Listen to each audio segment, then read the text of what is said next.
राजीव हमारे साथ जुड़ गए हैं। जी राजीव बताइए, अब तो जहाज लैंड कर चुका है, उसकी सारी तस्वीरें हम अलग अलग एंगल से जो तस्वीरें आपने भी भेजी है वो भी हमने देखी है, दर्शकों को दिखाई है। तो ये एक बहुत बड़ा पल है भारतीय वायुसेना के लिए। बिल्कुल बहुत बड़ा पल है और जिस तरह से सुरक्षित जो लैंडिंग किया, एक बहुत ही अद्भुत नजारा था। जैसे अरब सागर से जैसे भारतीय सीमा में रफाल दाखिल होता है, जो हमारे सबसे जो आधुनिक लड़ाकू विमान है सुखोई जो है वो उसे स्कॉट करते हैं। स्कॉट करते हुए यानी 5 जो है रफाल आगे चले थे और पीछे से जो सुखोई स्कॉट करता हुआ उसे लेकर आया और जैसे ये लैंड किया है यहाँ पर अंबाला में तो इसे वाटर सैल्यूट दिया गया है। वायुसेना प्रमुख यहाँ मौजूद थे, कुछ और वीडियो आने की संभावना है। और सबसे बड़ी बात ये बता दें कि वायुसेना इसका इस्तेमाल कई सालों से कर रही थी कि उसके बेड़े में जो रफाल जैसे लड़ाकू विमान शामिल हो। हालांकि अगर बात करें तो सुखोई के बाद जो है तेजस शामिल हुआ था, लेकिन तेजस और रफाल के कैटेगरी में काफी अच्छा फर्क है, काफी बड़ा गैप है कह सकते हैं।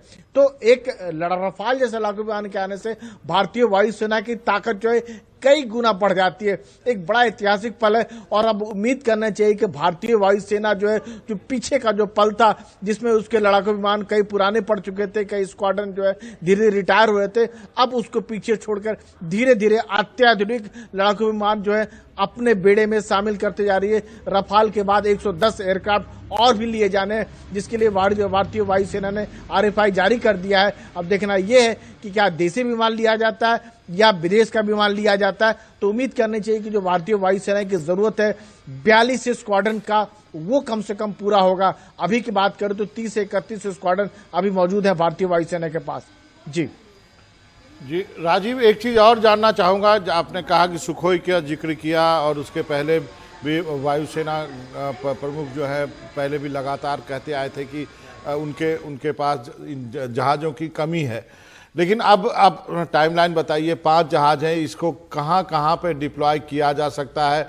क्योंकि हमें दोनों हमारे जो पड़ोसी हैं उन दोनों पर हमें नज़र रखनी है और कभी कभी अक्सर दोनों एक भी हो जाते हैं। तो इसके बारे में थोड़ी जानकारी दे दीजिए। बिल्कुल आपने सही कहा, दोनों पड़ोसी एक हो जाता है और इसके अलावा एक तीसरा खतरा जो है देश में है, जो आतंकवाद का खतरा है। यानी देश जो है आज 2.5 फ्रंट जिसको वार की बात करते हैं, 2 पड़ोसी हैं और बीच में जो आतंकवाद जो पाकिस्तान के जरिए जो एक्सपोर्ट होता है कह सकते हैं पाकिस्तान उसे लगातार भेजता है। तो इन दोनों का मुकाबला करने के लिए अकेले रफाल से नहीं किया जा सकता है। 5 एयरक्राफ्ट तो बहुत ज्यादा कुछ नहीं होने जा रहा है। जब तक 2 स्क्वाड्रन आएंगे, पहला स्क्वाड्रन जो है जो अंबाला में होगा और अंबाला में आपको बता दें कि इसके जरिए पाकिस्तान पर भी नजर रखी जाएगी और चीन पर भी नजर रखी जाएगी। अगस्त के दूसरे हफ्ते में जो ये लड़ाकू विमान है जो आधिकारिक तौर पर भारतीय वायुसेना में शामिल हो जाएगा और फिर उसके बाद जो है लद्दाख के जो सीमा है, जो भारत चीन सीमा है, वहां इसकी तैनाती होगी। ये तैनाती इसलिए भी अहम है कि अब कम से कम दुश्मन देश को महसूस होगा कि भारतीय वायुसेना के बेड़े में कितने अति आधुनिक विमान है और भारत के खिलाफ अगर कोई भी आंख उठाना चाहेगा तो कम से कम 10 बार सोचेगा कि अगर कोई दुस्साहस करता है तो भारत जो रफाल जैसे लड़ाकू विमान है इसके बूते जो है एक उसको कह सकता है कि मुंह तोड़ जवाब दे सकता है। जी राजीव, जब बात रफाल की हो रही है तो ये भी हो रही है कि चीन और पाकिस्तान के पास अत्याधुनिक फाइटर कौन से हैं जिनका मुकाबला रफाल को करना पड़ सकता है या जिसकी तैयारी की जाती है। चीन के JF-20 की लगातार बात होती है। अगर रफाल से उसकी तुलना करें तो क्या कोई जानकारी है कि रफाल उस पर कितना भारी पड़ता है या दोनों की जो एक तरह से जो स्पेसिफिकेशंस हैं वो क्या क्या हैं, किस तरह से रफाल उसका मुकाबला कर सकता है JF-20 का?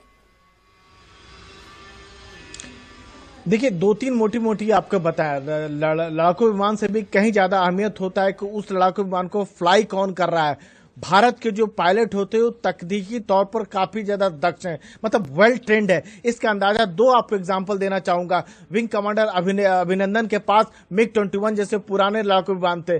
पाकिस्तान के पास जो MiG-21 की तुलना में कहीं ज्यादा बेहतर F-16 लड़ाकू विमान था। लेकिन जब दोनों के बीच मुकाबला होता है तो हमारे जो MiG-21 है, अभिनंदन जो है उस पर भारी पड़ते हैं, क्योंकि ये इसकी ट्रेनिंग का अंदाजा लगाया जा सकता है। जो भारत और आपको 2004 की बात बताऊं, जब भारत और अमेरिका के बीच में एक ज्वाइंट एक्सरसाइज हो रहा था, उस समय भी हमारे MiG-21 का निशाना जो था वो F-16 से कहीं ज्यादा बेहतर था, तो एक सटीक निशाना था।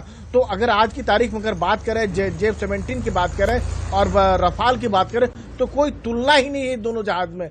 F-17 पर जो हमारे जो देसी जो है तेजस ही भारी पड़ेंगे। तेजस का भी मुकाबला ना तो वो F-16 कर सकता है और ना ही F-17 कर सकता है। और सबसे बड़ी बात है कि जो चीन के जितने सारे हथियार, चाहे मिसाइल की बात करें, बहुत ज्यादा जांचा परखा नहीं है, मतलब दुनिया ने उसे नहीं देखा उसकी ताकत को। लेकिन जो रफाल की ताकत की बात करें, इराक में, अफगानिस्तान में, लीबिया में दुनिया ने देखा है। और जो देसी तेजस की बात करते हैं, उसकी फ्लाइंग जो है बहरीन एयर शो में दुनिया ने देखा है कि कितनी उसकी काबिलियत है। जी, यही बात रफाल के पक्ष में जाती है जब J-20 या J-17 की बात होती है कि J-20 अभी कागजों पर है, उसने अभी तक कोई युद्ध नहीं लड़ा। रफाल लेकिन अब तक कई मोर्चों पर, चाहे अफगानिस्तान हो, इराक हो, सीरिया हो या फिर कुछ अफ्रीकी देश हो, वहां सभी जगह पूरी तरह से कामयाब निखर कर सामने आया है।